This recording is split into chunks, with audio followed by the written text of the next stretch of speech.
3 stratégies pour avoir une bonne respiration en crawl et nager plus longtemps. Salut, dans cette vidéo, on va voir quelques stratégies qui vont te permettre de nager le crawl plus longtemps sans fatigue et surtout ne plus jamais avoir de problème de respiration. C'est des stratégies qui sont simples, imagées, que tu peux mettre en place dès ta prochaine séance et qui vont te permettre d'avoir une réelle aisance dans la nage du crawl. Surtout si tu as un rêve de longue distance, ça peut être faire ton premier triathlon, faire ton half Ironman ou ton Ironman ou tout simplement envisager une nage en eau libre. Ces astuces, tout le monde peut les utiliser, peu importe ton niveau actuel. Ça te permettra, si à un moment donné tu es à bout de souffle, de trouver des nouvelles ressources physiques et d'endurance. Au programme, une stratégie technique pour avoir une meilleure inspiration en crawl. Deuxième partie, on va voir un repère visuel qui va te permettre de prendre plus d'air en crawl et d'être moins essoufflé. Troisième partie, on va voir un repère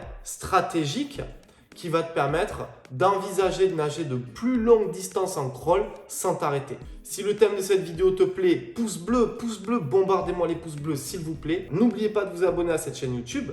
Des nouvelles vidéos chaque lundi, chaque mercredi, chaque vendredi. Marque-moi maintenant en commentaire quel est le plus grand défi que tu rêverais de réaliser en natation.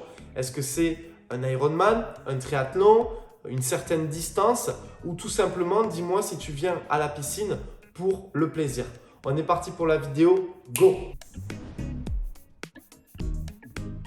Première étape, on en a parlé dans notre dernière vidéo, entraîne-toi à garder ton bras en appui devant lors de l'inspiration. Je te donne un petit exercice. Lorsque tu inspires, tu dois garder un bras en appui, un temps de glisse devant. Et là, ce que tu peux t'amuser à faire, c'est dégager et faire une petite vaguelette ici pendant tout le temps de l'inspiration, tu vois. Comme ça, avec cette vaguelette, tu vas t'amuser et t'entraîner à maîtriser le fait que ton bras reste vers l'avant.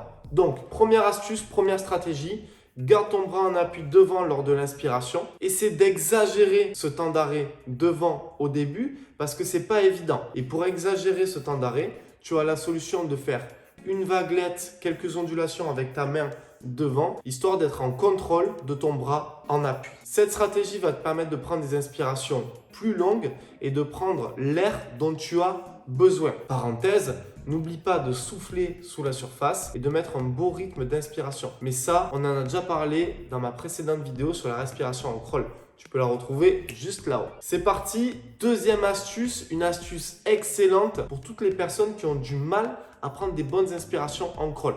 Go! Deuxième astuce, tu vas regarder ta main passer au moment de l'inspiration. On a vu, garde un bras en appui devant, ici au moment de l'inspiration, je dégage et là pendant tout le trajet de ton bras hors de l'eau, tu vas regarder ta main passer. Ce qui va te permettre de prendre une inspiration longue et optimale. Donc, je dégage, j'ouvre le buste et je viens regarder ma main passer lors de l'intégralité de mon inspiration. Et ça va te permettre de prendre une inspiration longue et prendre suffisamment d'air si tu en as besoin.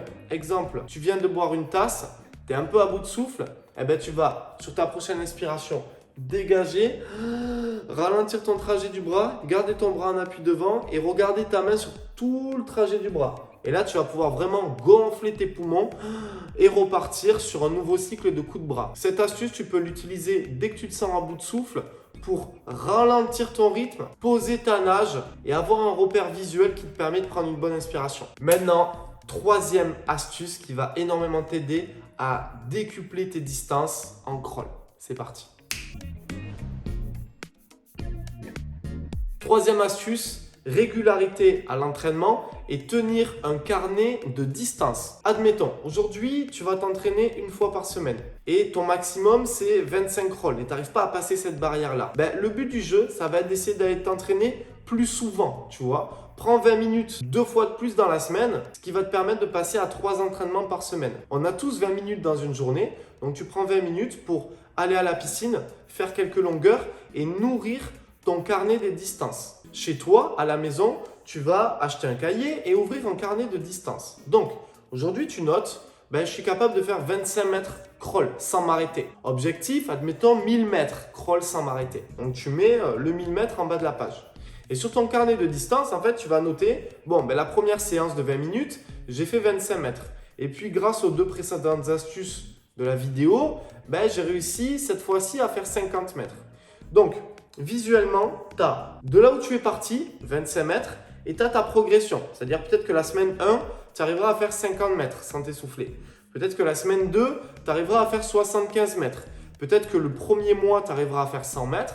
Et tu vas voir qu'à partir de là, ça va devenir de plus en plus facile. Donc, le carnet de distance te permet d'avoir un repère visuel et que tu peux mettre sur papier. Et les 2 précédentes astuces vont te permettre d'avoir les ressources techniques nécessaires pour envisager de nager plus longtemps. Essaie de sortir de ta zone de confort et grâce à ces 3 astuces, essaie de décupler tes distances en crawl sans t'arrêter. Maintenant, si tu veux retrouver beaucoup plus de stratégies, une trame technique claire et une méthode pas à pas, tu peux rejoindre le club en ligne 10 étapes pour un crawl parfait. Je te laisse le lien dans la description.